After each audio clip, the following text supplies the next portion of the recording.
What Would I Do Without You? Chapter 1. I became aware of where I was before I opened my eyes. And when I actually opened them, I realized I was not dreaming. The previous night had been the stuff of fantasies, not raunchy, sexy type, but the ones that have you walking down some aisle, hand in hand, with the man you have longed for. The daydreams one has when it's been years since you've been loved, truly, and are longing for truth and constancy.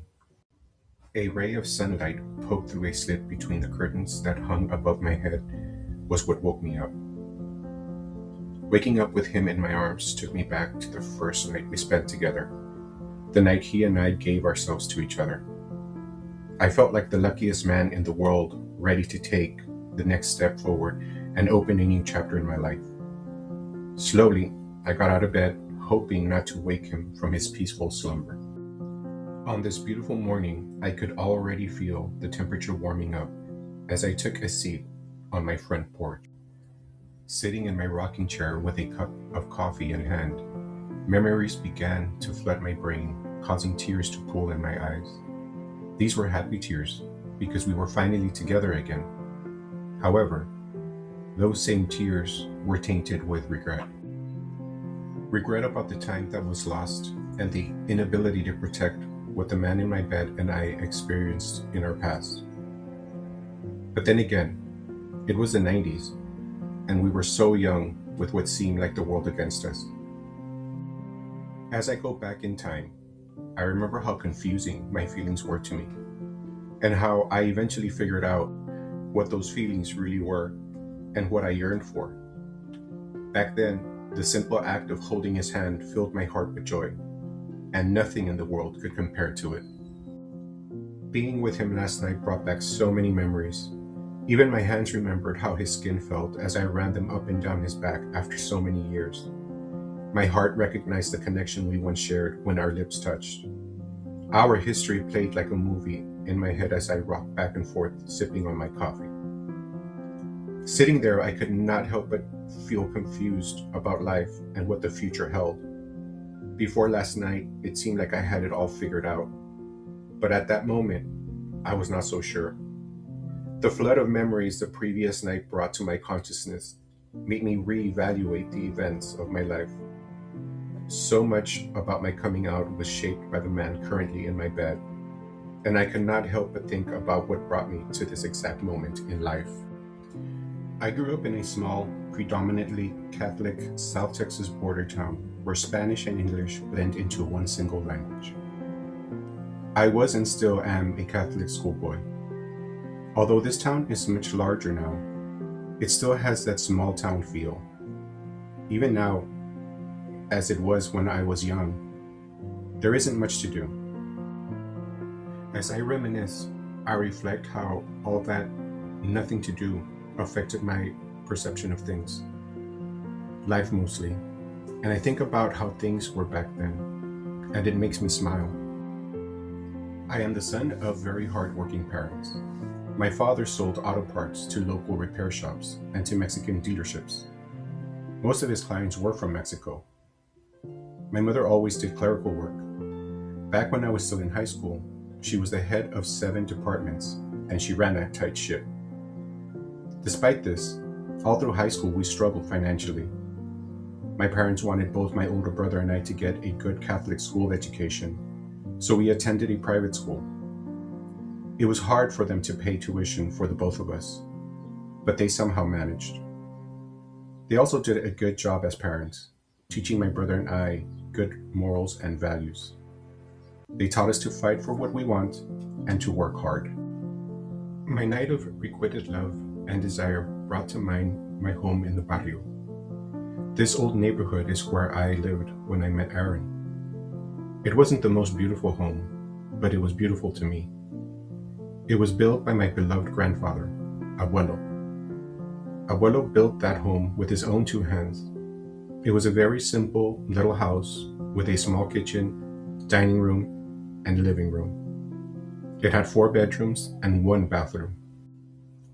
I let out a quiet giggle as I remembered how my brother and I would fight over the bathroom in the mornings while getting ready for school. A block away from our home was the church we attended. My precious abuelo was a founder of San Luis Rey Church.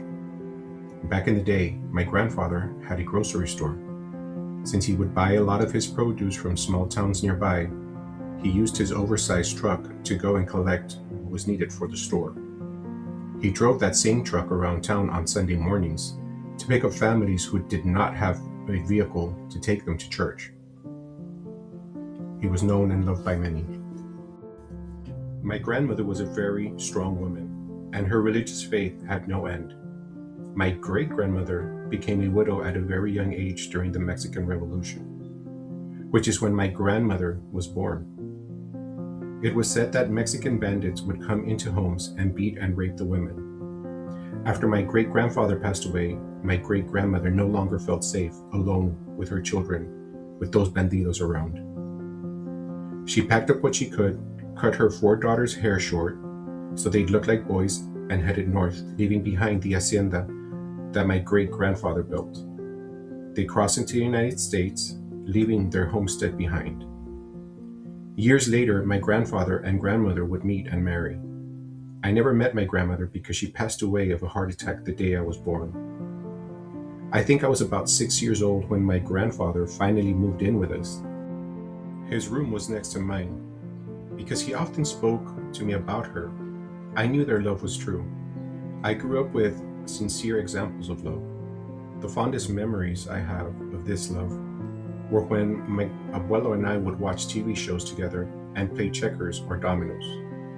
I still remember the kisses he would give me on my forehead before bedtime.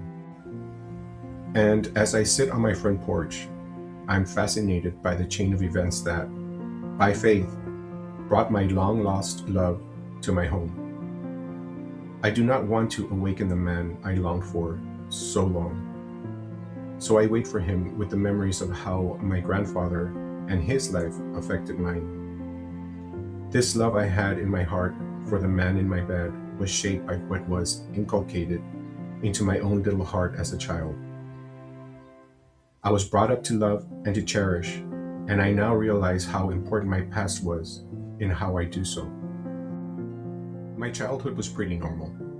After school, I would play outside with whatever I could find and let my imagination run wild. A branch I found on the ground would become a sword, and I would fight evil forces alongside He-Man in a kingdom full of magic. A cardboard box would become a castle that I had to protect. Sometimes I would run around the neighborhood with the other kids, riding our bikes, playing hide and seek, or any other game that would burn energy. When the sun went down, I knew it was time to go home. Dinner was always ready by the time I walked in the door. A shower would usually follow dinner, where I would mostly play in the water. I knew it was time to get out when my mother hollered, "Get out!" All these memories brought me right up to the moment I met the gorgeous man in my bed. It all started so long ago, in 9th grade.